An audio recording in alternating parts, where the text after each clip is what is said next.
is over there. He is the marketing and membership manager, along with Nick Paterniti. I want to say Brian Paterniti, excuse me, not Nick Paterniti, the training manager, and training manager Carl Winters join us this morning to talk about National Apprentice Week. Guys, good to have you on the show. Good morning to you. Hey, good morning, Gary. How are you, sir? I'm doing well. I don't know if I've ever had three people at one time, but hey, since you're manufacturing a conversation, you all can figure it out, right? Just a little pung there. Sorry. Bad. Anyway, Todd, let me start with you. National Apprentice Week. Apprentice is one of those words we don't think about too often anymore, but it's still out there, right? Well, it's still out there, Gary, and also I think in today's competitive business environment, it's a much more critical part of especially manufacturing than perhaps it was even decades ago. I think as you look across the various employers and businesses in the country right now, there's something like approximately apprenticeships and approximately 1,000 type occupations, but there's only about 178, 180 that are actually clustered in manufacturing. And it basically serves as a great opportunity for folks to expand their career, take advantage of better job opportunities as they progress through an organization over time.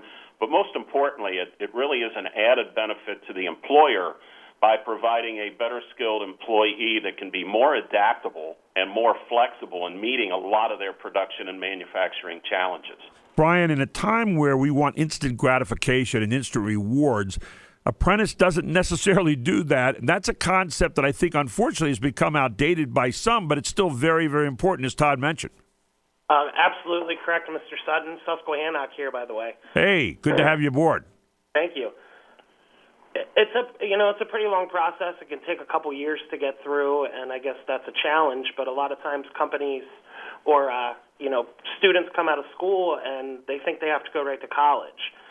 So our workforce is diminishing and we're short all these jobs, but there's this great opportunity to go to an apprenticeship and make good money. So it's a great opportunity, and it does take time. Well, let me jump over to Carl for a second. Carl, is it that we're in this instant gratification period that people just don't want to go through an apprentice process because you gotta make the most money right away? And I'm always reminded of Cousin Eddie in Christmas Vacation, where they said he's holding out for management. He hasn't had a job for 7 years instead of paying the dues, and that's kind of what we're looking at here, right? Well, a little bit of that, but I think a lot of it is just young folks in high school and things just not knowing what an apprenticeship is and what's available in the area. We service, part of our responsibility is instructional training, which is required with every apprenticeship. And we actually have classes that cover for machinist, tool and die maker, mold maker. There's quite a few different trades that come through our organization for the instructional training. Like Brian had said, it's a great opportunity for employers because they can develop the skilled people to meet their needs, not everybody across the country.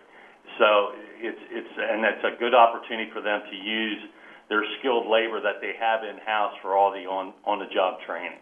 Todd, one of the things that has amazed me over the years, we hear an awful lot about people trying to raise the minimum wage, and yet there are good-paying jobs out there in manufacturing. I hear about it all the time with thousands of vacancies and not people to train them. And it seems like we have a skills gap in the country right now, not a matter of having to raise the minimum wage. You've got jobs out there that go far beyond the minimum wage, right? Well, that's correct. And actually in our region here in south central Pennsylvania, there's actually more than 30,000 job openings. Wow. Which is an incredible number. But unfortunately for a lot of employers, but also for a lot of individuals, it's a matter of pairing up the skill sets with those job openings. And what the Apprentice Program does, and the association, as Carl had noted, we've been doing this for many, many years, is we're providing that avenue for folks to increase their skills, kind of upgrade their talents, make them a more valuable asset to that company.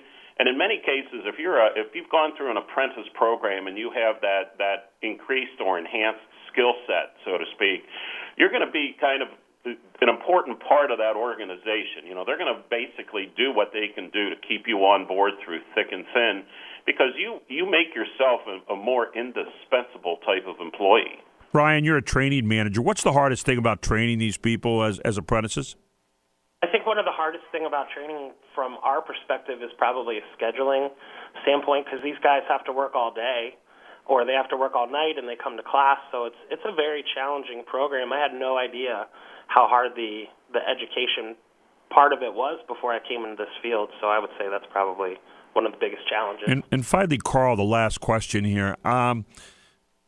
Where can, if you're sitting here listening to this interview right now and you're saying, geez, that sounds pretty cool. We got some great jobs, 30,000 jobs out there. Where do I need to go to get involved in an apprentice program or to find out more about it? Well, you can always contact me. We have all kinds of information.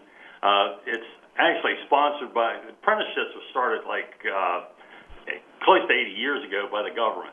And so there's all kinds of government websites that you can get on to learn more about the various types of apprenticeships.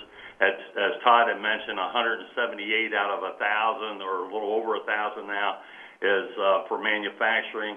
And that's the 30,000 jobs that we were talking about, manufacturing. And so I think it's a great opportunity. If you look at Pennsylvania, they're guesstimating that in the next 10 years, 25% of the tool makers that are now working in Pennsylvania will be eligible to retire.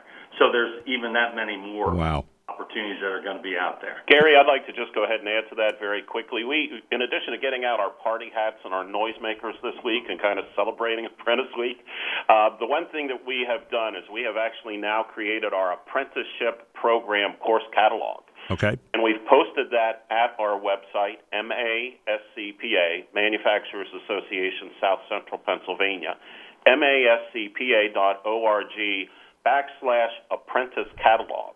That has the complete course catalog, and it also has some interesting profiles in there of a couple of folks that have been through the program and what that program has provided them in terms of benefits and career opportunities. Well, guys, I appreciate you joining me this morning. I hope people will go to mascpa.org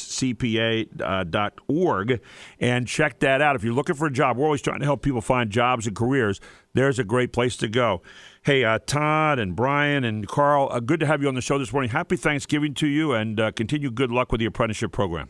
Gary, our pleasure as well. Have a good holiday also. Take care. Thank you, guys. So there you go, National Apprentice Week. 30,000 jobs available out there in manufacturing.